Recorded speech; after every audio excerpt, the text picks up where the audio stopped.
such a quick turnaround from the last time you played them. What's the biggest kind of points as you're kind of going back and preparing for this one that you kind of look at? Is it the Cincinnati game, the game they played between, or is it kind of just kind of focusing on what they did the last time? Well, it's a combination of all. I mean, it's not just one game.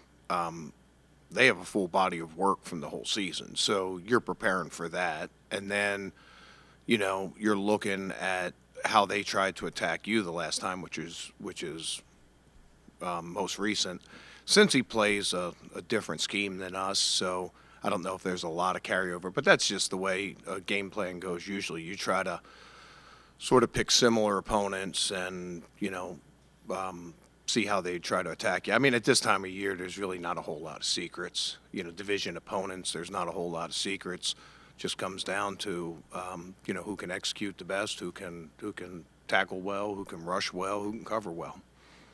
Was involved on that one pass rush that resulted in a Greg Newsome interception, but by and large, it seemed like he was a little more quiet than usual. What stood out in that protection plan, and do you, after that performance, maybe try to scheme up more stuff for him, or you treat it as an anomaly?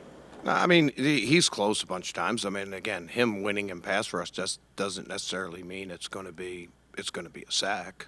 So that's always a line that we work, try to accentuate him, try to put him in good positions, but we're also trying to do what's best to stop an opponent too. So, you're always working both sides of that coin.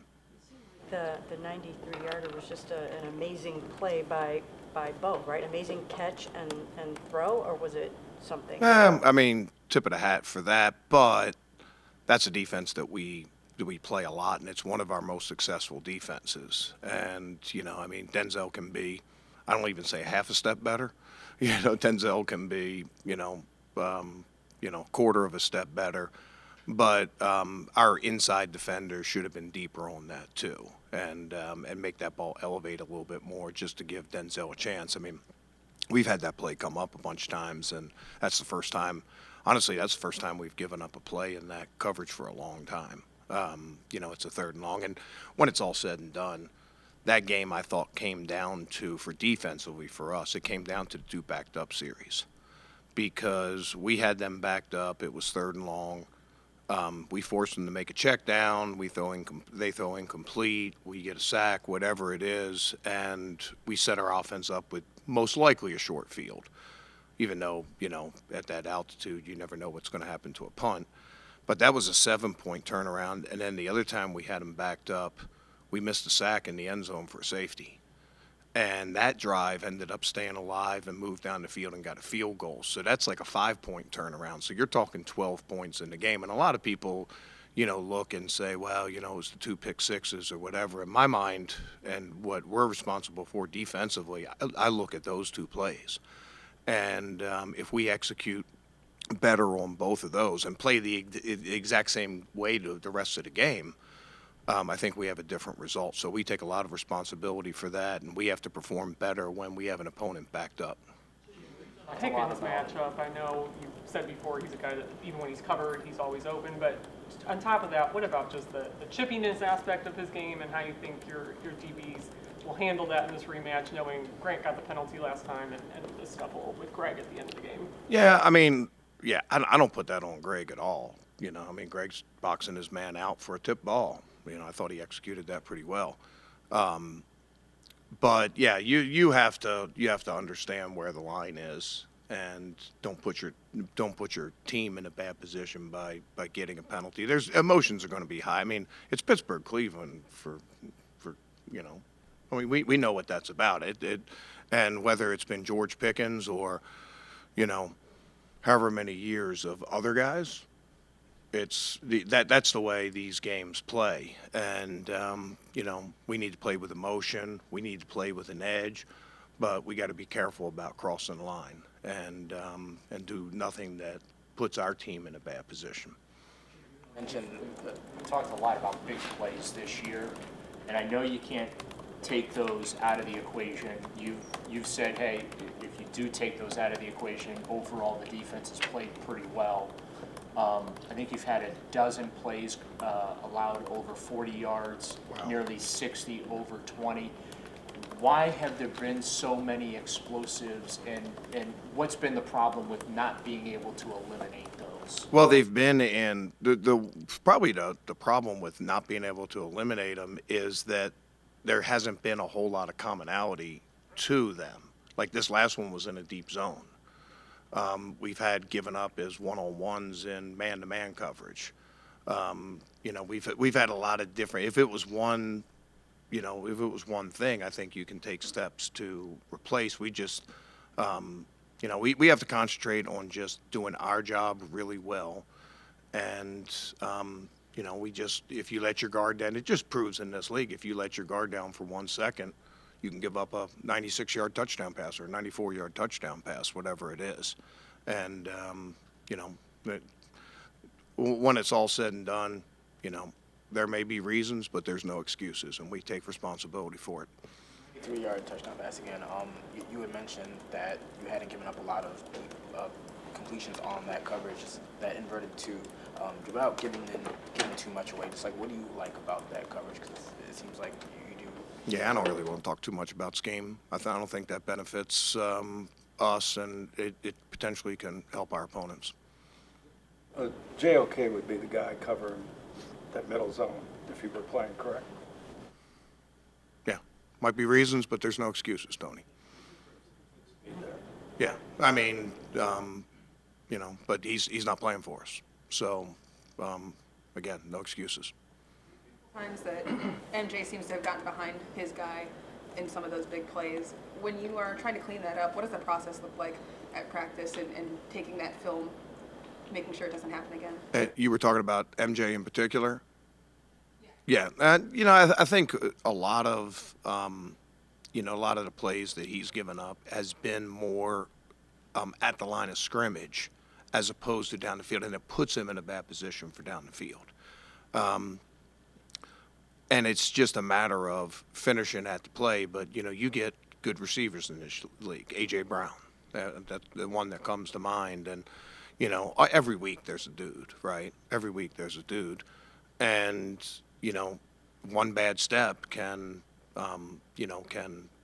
cost you down the field. And we just need to do a better job of technique and being consistent with that technique, because a little bit like our defense, MJ's played really well at times, but he's had a couple plays here and there that that is, for a corner, you never want to be able to give up. You want to win your one-on-ones and make those plays down the field. We got a lot of confidence in him. He's going to be a big part of how we win this game. So, he's got a good body of work, and he's working hard to be consistent.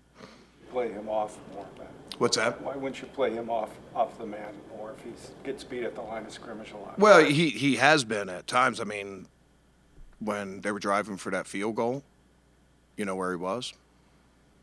He was off. And then you're probably asking me like, okay, well, why don't you get up and press that? So, when it all comes down to it, whether you're off or you're up, whether it's blitz or whether it's zone, work hard to play with good technique and, let the defense work and play hard and play with some emotion.